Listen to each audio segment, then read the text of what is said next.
আসসালামু আলাইকুম, welcome back to my channel Razia blog and cook. তো দেখো, প্রতিদিনের মতো নতুন আরেকটি মজাদার রেসিপি নিয়ে চলে আসলাম। তো আজকে আমি তোমাদেরকে দেখাবো বিকেলের স্ন্যাক্স, তো ইভিনিং স্ন্যাক্স কিভাবে খুব সহজেই ঝটপট তোমরা বিকেলের জন্য চায়ের সঙ্গে নাস্তা বানাতে পারো মাত্র 5 মিনিটে, সেটাই তোমাদের সঙ্গে শেয়ার করব। তো চলো, মাত্র কয়েকটা আলু দিয়ে বা 2টা আলু থাকলেই তোমরা বিকেলের নাস্তা বানাতে পারবে। ঘরে যদি কিছুই না থাকে, যদি 2টা আলু থাকে, সেই আলু দিয়েই তোমরা বিকেলের নাস্তা তৈরি করে নিতে পারো, ঝটপট এবং মজাদার। তো দেখো, এখানে আমি ছোট সাইজের 4টা আলু নিয়েছি, 4 থেকে 5টা। তো এগুলো আমি সিদ্ধ করে নিয়েছি। এই আলুগুলো এখন আমি গ্রেটার দিয়ে গ্রেট করে নিচ্ছি। তো তোমরা চাইলে হাত দিয়েও ম্যাশ করে নিতে পারো। তো আমি গ্রেটার দিয়ে গ্রেট করছি, তাহলে স্মুথ একটা ডো তৈরি হবে। তো তোমরা চাইলে 2টা বড় সাইজের আলু নিতে পারো। তো আমার আলুর সাইজগুলো একটু ছোট, তো সেই জন্য আমি ছোট ছোট 4 থেকে 5টা আলু নিয়েছি। তো দেখো, এইভাবে গ্রেটার দিয়ে গ্রেট করলে কিন্তু খুব সুন্দর একটা ডো তৈরি হবে। তো আমি এগুলো দিয়ে একটা ডো তৈরি করে নেব।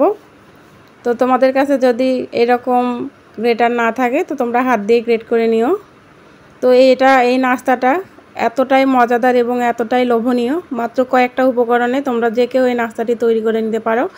আলুর পটেটো বল চিপস। তো দেখো, সবগুলো গ্রেট করে নেওয়া হয়ে গেছে। এটাতে দিয়ে দিলাম আমি স্বাদ মতো লবণ। তো এখানে হাফ চা চামচ লবণ দিয়েছি, আর দিয়ে দেবো 1 চিমটি পরিমাণে হলুদ, শুধু একটু কালারের জন্য। আর তোমরা চাইলে এটা স্কিপও করে যেতে পারো।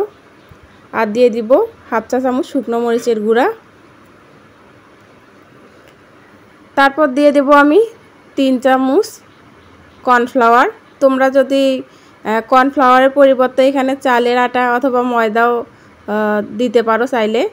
তো আমি বলবো যে কর্নফ্লাওয়ারটা দিলে বেশি মুচমুচে হবে, উপরটা মুচমুচে এবং ভিতরটা একদম তুলতুলে নরম। তো দেখো, কর্নফ্লাওয়ার দেওয়া হয়ে গেছে। তো সবগুলো উপকরণ আমি হাতের সাহায্যে এখন মিক্স করে নেব। মিক্স করে একটা ডো তৈরি করে নেব। তো বন্ধুরা, আমার এই ভিডিওটা দেখতে দেখতে যদি কোনো একটা জায়গা ভালো লেগে যায়, তাহলে প্লিজ একটা সুন্দর কমেন্ট করে দিও। তোমাদের একটা কমেন্ট আমাকে পরবর্তী ভিডিও দেওয়ার জন্য অনেক উৎসাহ দেয়। আর যদি খুব বেশি ভালো লেগে যায় বা কোনো উপকারে আসে, তাহলে চ্যানেলটি সাবস্ক্রাইব করে আমার ছোট্ট পরিবারের পাশে থেকে যেও, নিজে দেখো এবং অন্যদেরকে দেখার সুযোগ করে দিও। তো দেখো, হাতে আমি একটুখানি তেল মাখিয়ে নিলাম, যাতে এই ডোয়ের আলুগুলো হাতের মধ্যে ভরে না যায়। তো দেখো, আমি একটা একটা করে ছোট ছোট আকারে বল বানিয়ে নিচ্ছি। তো এটার নাম হচ্ছে পটেটো বল চিপস। তো তোমরা চাইলে লম্বা অথবা যে কোনো আকারে করে নিতে পারো, যে কোনো ডিজাইনে। তো আমি গোল গোল করে নিচ্ছি। তো একে একে আমি সবগুলোই বলের মতো বানিয়ে নিচ্ছি।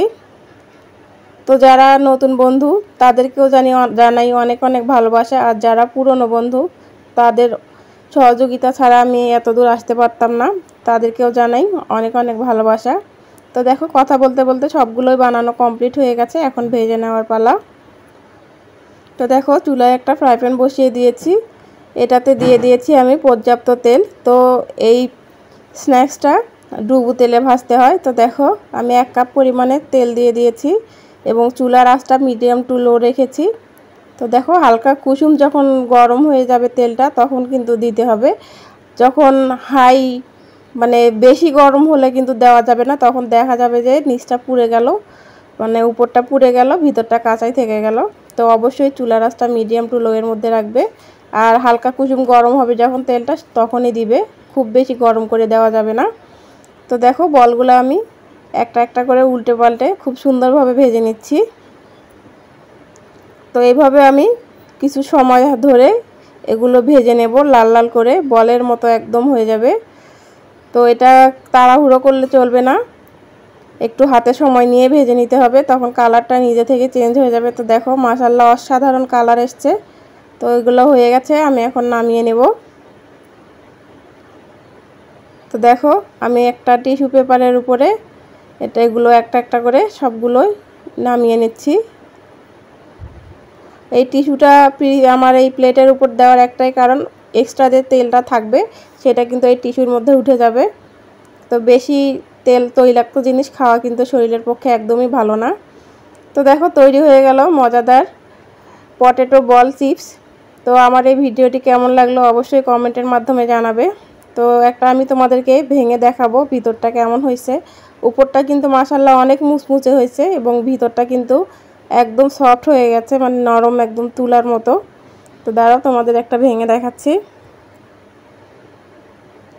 তো দেখো মাশাআল্লাহ অসাধারণ হয়েছে।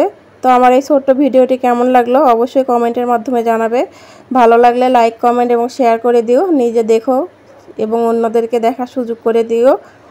তো আমি নিত্য নতুন সুন্দর সুন্দর ভিডিও দেওয়ার চেষ্টা করি, আশা করি তোমাদের উপকার আসবে। আর উপকার আসলে অবশ্যই লাইক কমেন্ট শেয়ার এবং সাবস্ক্রাইব করে আমার ছোট্ট পরিবারের পাশে থেকে যেও। তো আজকে এই পর্যন্তই, ভালো থেকো, সুস্থ থেকো, আল্লাহ হাফেজ।